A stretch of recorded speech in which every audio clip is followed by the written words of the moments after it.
ছাড়া আর কোনো কিছু থাকবে না।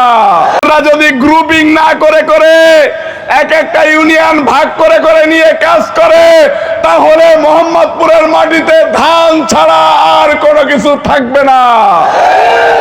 ওই ধান মাপার জন্য পালা দরকার হয়, ওই পালার প্রয়োজন হবে না। ওই পালা আমাদের তদবিরে যে কয়জন লোক নেতা হবে, সেই কয়জন লোক অবশ্যই মাঠ থেকে উঠে আসা লাগবে লোক সহকারে। আমরা এখানে না চিনি বাচ্চুকে, ধানের শীষের মনোনয়ন আমাদেরকেই দিতে হবে, ইনশাআল্লাহ। দেবে না?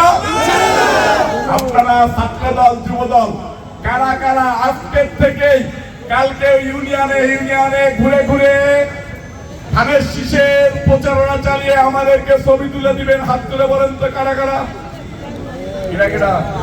কাজ করবে। বাজারের পরে ওয়াদা করে ঐক্যবদ্ধ হইলাম, কালকে থেকেই আমরা মাঠে নেমে যাব।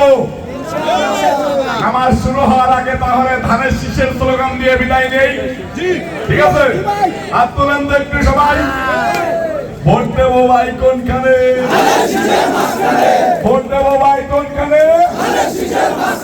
ভোট দেবো ভাই কোনখানে, ভোট দেবো কোনখানে বলতে হবে। এলাকার এলাকা